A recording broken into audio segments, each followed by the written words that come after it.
Just real quickly, how many of you are painters? Okay, a few of you. Good. Keep that in mind. I'm going to start by telling you a quick little story. I was an art student at Iowa State University many years ago, and I had a painting teacher who was from New York. And we're talking about the Hudson Valley, Hudson River School, which is in New York. And she talked all the time about this Hudson River Painters. And of course, when I was a young student, I'm like, oh gosh, now here she goes again, talking about these. And all we cared about is just let us work. And, you know, she'd come around and say, you need to look at the Hudson, and, you don't really pay any attention until you're somewhere retired. And, and you get a job at a museum and you see this Hudson River School and you start putting two and two together and think, oh my goodness, this is what this woman was talking about. Because I never took the time to really look at them when I was a college student. So I found this very interesting that I could do this talk today.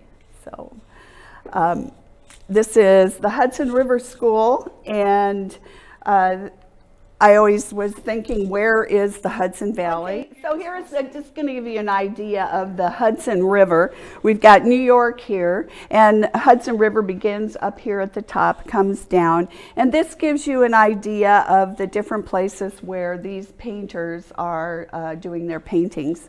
The Adirondack Mountains, the Appalachians, the Catskills, the Hudson Highlands, the Berkshire, the Green Mountains. And I couldn't find the White Mountains on this picture, but this is actually where they're painting and where it started. So if we go to the next slide. Okay, the artists were members of the same club. It's not a school. It's just a group of painters who got together and painted together.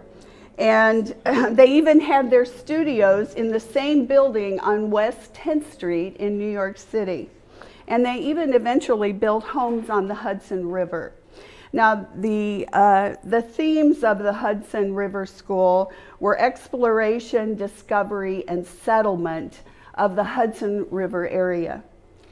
They had detailed paintings, realistic, sometimes idealized, and they believed that nature was a reflection of God, even though these artists had different levels of spirituality.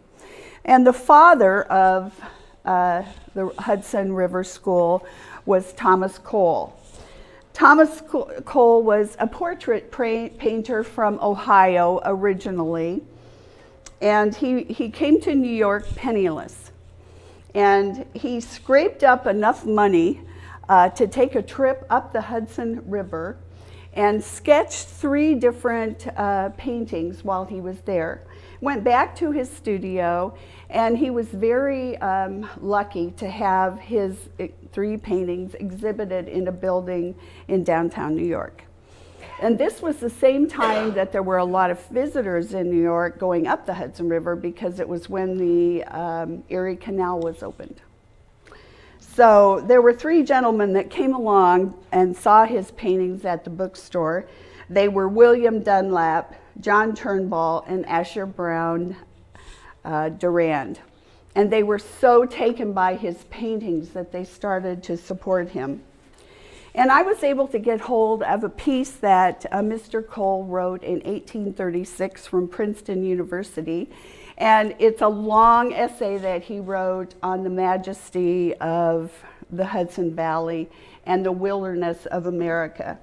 And he says the most distinct and perhaps the most impressive characteristics of America is its scenery and its wildness. Another slide, please. One of his most famous paintings is the Oxbow view from Mount Holyoke. Maybe some of you have seen that one before. And in this painting, he depicts a story. Many of his paintings were allegorical, taking you through a timeline, teaching you about something. And this is a story about how we come into the wilderness and we change it. Over here to the right, we have this dark, brooding mass of trees, and looks like it's been destroyed by something. we aren't sure what. And also here we have a storm coming, and we see lightning up here. You can't see it, but I can see it in the original when I look in a book. And then he changes, and it becomes a valley. And this is the Holyoke Valley, and it's a valley of settlement. We see down here where, let's see if I can use the pointer. We can see this is a traveler right here, and it shows the wilderness and how peaceful it looks. Even up here, things change. There's a lighting in the scenery. So he's telling us a story, and right here is a man painting, right here in the middle of the painting. So he's telling us a story about the wilderness and how beautiful it is and what could happen. And Thomas Cole is from England, and he was really moved that the Americas had not been destroyed like Europe had been with all of the wars and industrialization and many of the long-standing history things that had happened in Europe. So he was really taken by the wilderness, a very spiritual man.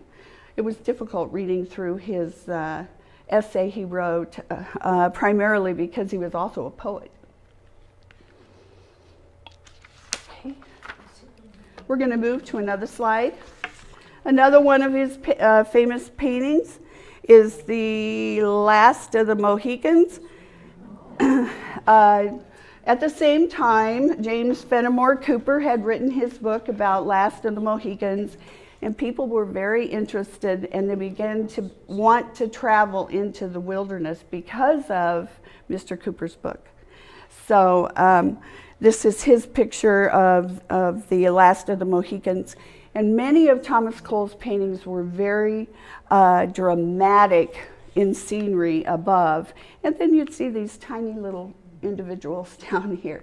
So what his statement was that we have this wonderful, immense wilderness to appreciate from God, and then we come in these small little human beings. Okay, on to our next slide. Cole traveled to Europe. And while he was there, he was really moved by some of the things he saw in Rome and the desolation there.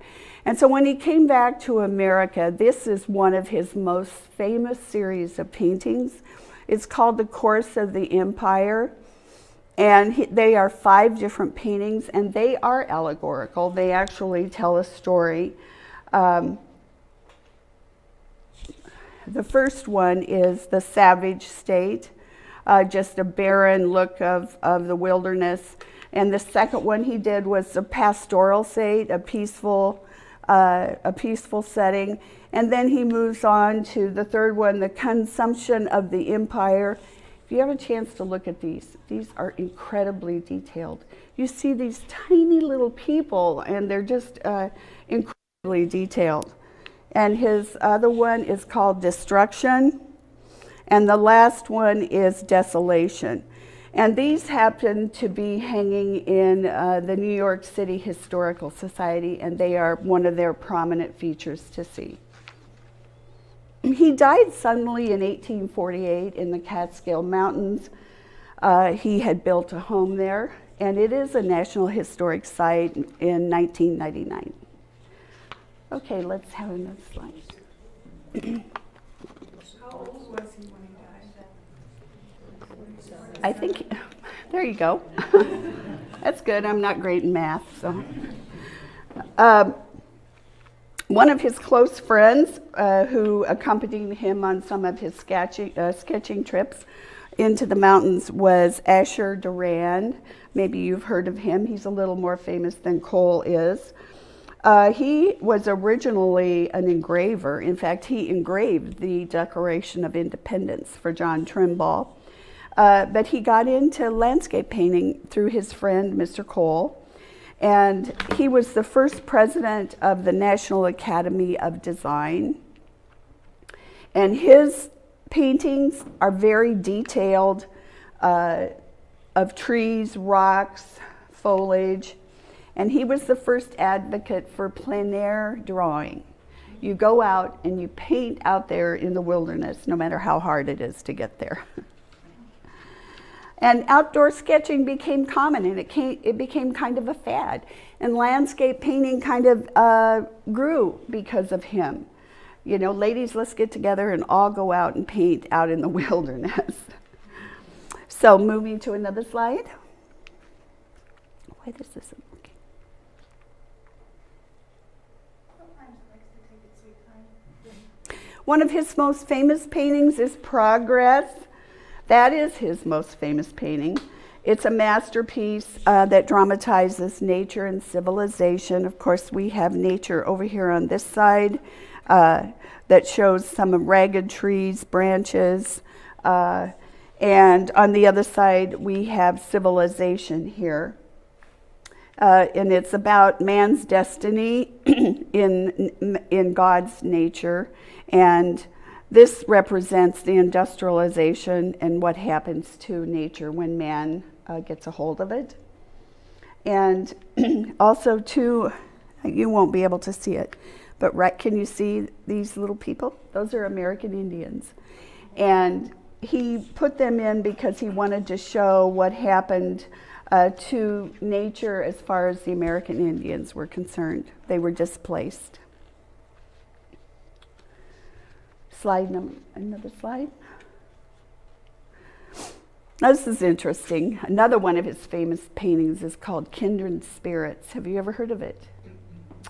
You have. It's an 1849 painting that he did. And here is Thomas Cole right here with his friend William Bryant, who was a poet. And Thomas Cole had died. And he was commissioned to do this painting for Mr. Bryant's wife.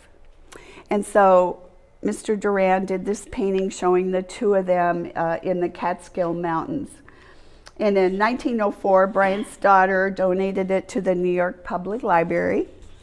And then in 2005, it was sold at auction to the Walmart heiress, Alice Walton, who bought it for $35 million. And it went on record as the highest paid painting in America. Let's move on. I'm going to run out of time if I don't move a little bit.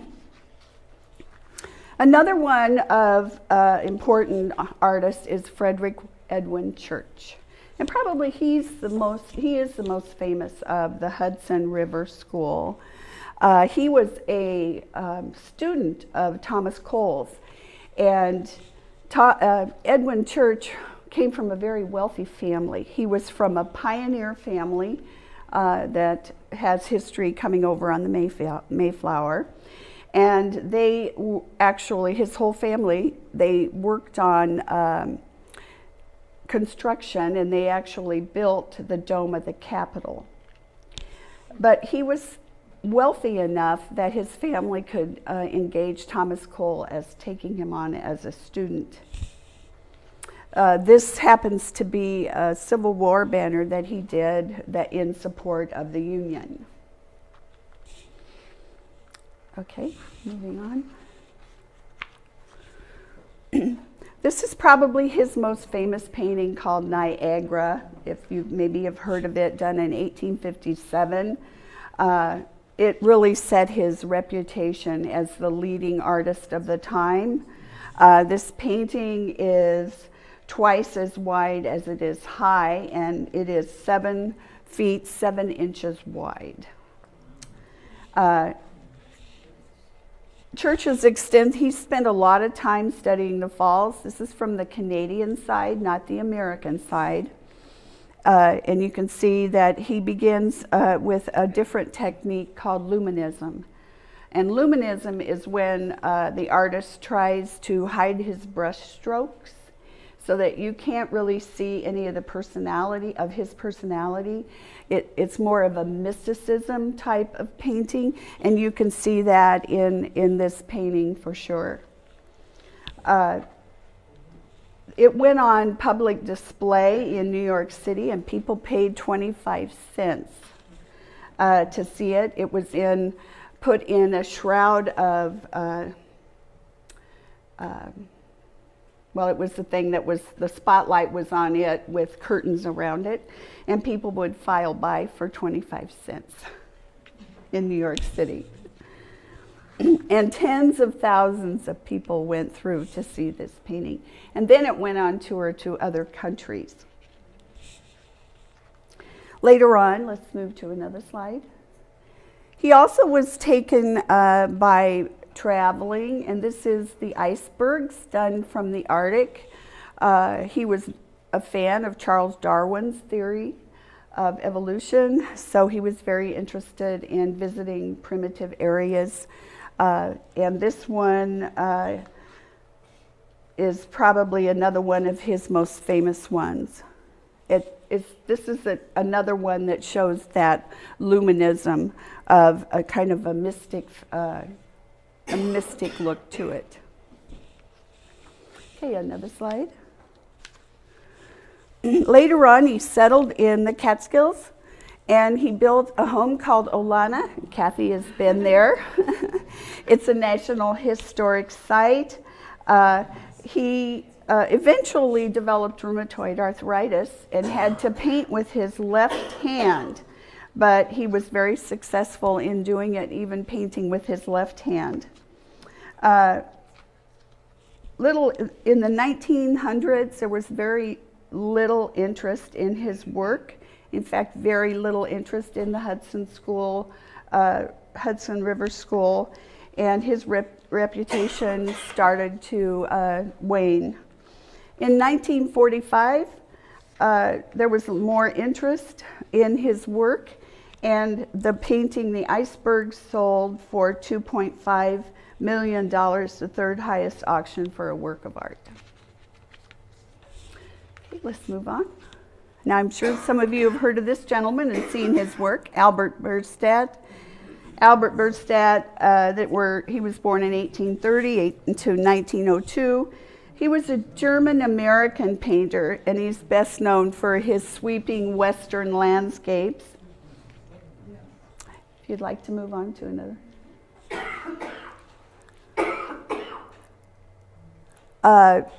This one, The Last of the Buffaloes, he did many of the Western Indians and the Western fights of the American Indians, the fights with the soldiers. I'm going to move on. And this is his painting of Yosemite. No, this is the Sierra Mountains, excuse me. The first one was Yosemite that we saw with his picture.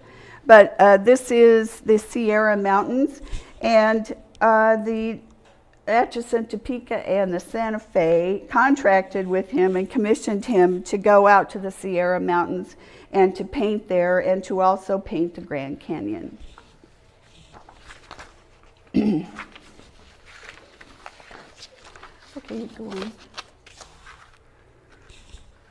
Okay, we're going to be remembering the ladies, yay, of the Hudson River School, which you don't hear much about, and I'm going to tell you why. Despite their long skirts, they waded through streams and climbed trees to get a better view of the wilderness that fascinated them. They signed their work with their first initial and last name to conceal their gender. That's sad, isn't it? Okay, let me see if I can get it to work. Oh, I did.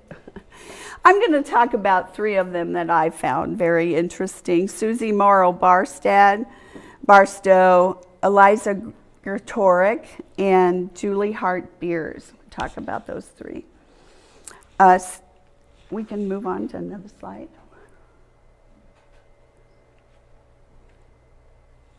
Susie Barstow was from a middle-class family who climbed 110 peaks and tramped 25 miles a day, sketching in snowstorms, and painted the Catskill and the White Mountains.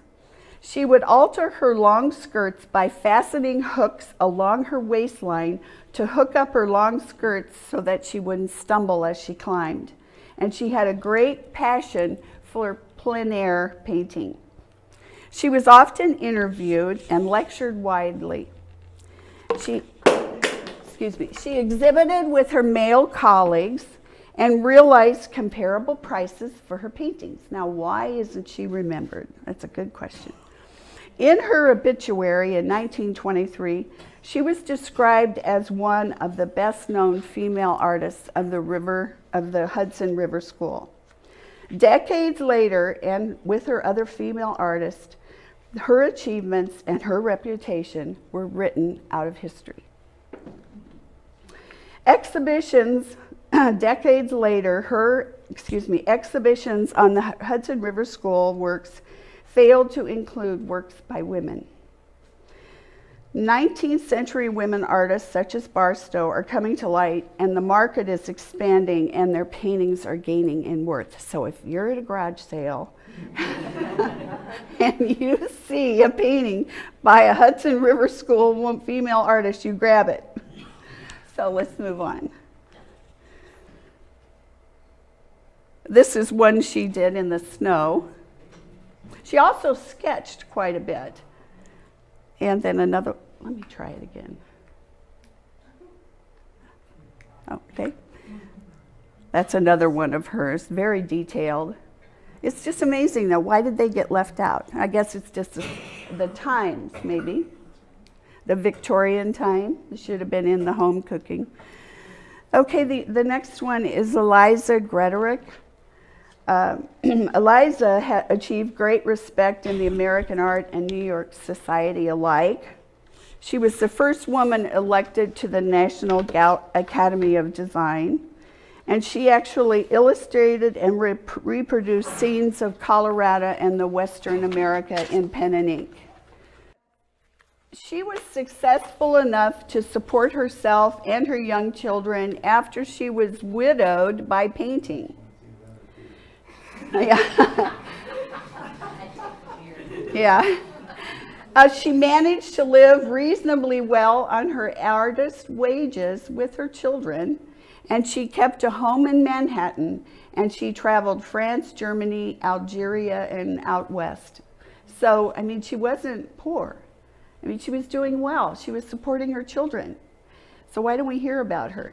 She taught, there were no formal art education classes for women at that time. But she joined a group, and I've heard of this group before, the Cragmore Art Colony, which is located in Ulster, Connecticut. And she joined there and was able to teach art, and her daughters did as well. She died in 1897 at the age of 78. Pretty amazing woman.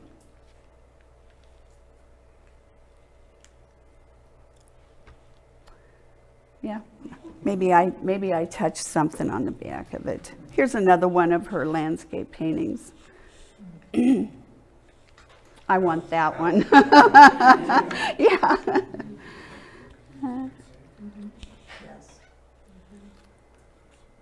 The next painter is Julie Hart Beers. She was an American landscape. She was associated with the Hudson River School, and she was one of the very few that became a professional landscape painter at the time. And that was because women were excluded from education and exhibition opportunities. In the 1870s and 80s, she exhibited frequently at the National Gallery of Design. And she took groups of women on sketching trips in the mountains in New York, and that's how she supplemented her income.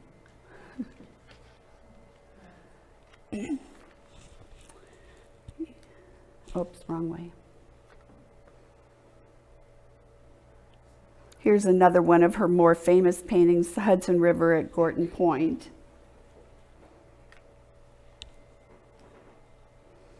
Autumn by the Hudson, beautiful painting. And we have a painting, I'll talk about it later. Take a look at this, look closely at this painting, because we're going to look at a painting we have upstairs. And I think there's real similarities in this one and the one we have upstairs that we don't know who did it. Now we're going to talk about the paintings that we have from the Hudson River School. We have this painting, which is an untitled landscape of the Hudson River area by Henry Bowes. Isn't that the Henry Bowes. He was a landscape painter during the second half of the 19th century, but we have limited information about him. He painted a lot in the New York area and was originally born in France, but he resided in New York City most of the time. These artists lived by each other. It was an artist colony per se. He was self-taught, and his landscape paintings reflect the influence of the Hudson River School, and he had exhibitions in 1847, 1857, 1859, and he was had a lot of connections with upper echelon of New York City and the art scene. Let's move to the, okay, I can do it. Now, as I was searching around, I found some other paintings by him that I guess are quite famous. We have the Stagecoach 76 of the Knickerbocker line, which is at the Museum of the City of New York. And I think it's because he was so well known by lots of different people, especially people of wealth, that they would ask him to paint things for them. He painted on the stagecoach, on the sides of it. And yeah, it's kind of interesting, isn't it, that he would paint. And you can't really see the detail. I wish I could have found a better picture of it. But he painted on the sides of the stagecoach. This one is the stage Swawanahaki. It's at the Brooklyn Historical Society. Hopefully, because I tried to go see it, but they wouldn't let me see it online. And the third one he did was a landscape with stagecoach, which is at the Smithsonian American Art Museum. So the painting we have upstairs is not, it's valuable. It's a valuable artist that did it. And the painting that we have stands in the second floor landing, right behind the grandfather's clock. So that's kind of fun to know that he's done some things that maybe when you're in New York that you can go see. The other painting we have, which is a mystery, is a view near Lake Oswego in Upper New York, a 19th century painting untitled, unsigned, a gift from Robert B. Beardsley. Has no signature. Now, do you remember the one I said, remember what it looked like? The one done by Julie Hart Beers. I think there's a similarity there. And I'm really on this search to find out where we could find the answer to this mystery of who did this painting. But this looks similar to the one that we saw before. I'm going to go back. Yeah. That's okay. Yeah. This has some of the same feel, doesn't it? Same of the colors, some of the way the trees look. I don't know. There's also another artist named Cropsey, C-R-O-S-P-Y, that also has a similarity to the painting we have upstairs. So I don't know, it's something to think about. Maybe we could find the answer someday. So by 1900 and 1902, the Hudson River School have virtually been forgotten. The appeal for landscape had dwindled off, and people were interested in figure painting. The interest grew back, though, in World War I, because there was such a prominence of national patriotism, so people wanted to see landscapes of America. So again, then it declined in the 1960s, so it kind of comes and goes. But since the 1970s, it's been growing again, and several historic homes, and I mentioned them to you, have been dedicated to the Hudson River artists. One of the largest collections of paintings by artists of the Hudson River School is in Hartford, Connecticut, the Wadsworth Atheneum Museum. There are 13 landscapes by Thomas Cole and 11 by Hartford native Frederick Edwin Church. So that concludes my talk, and are there any questions?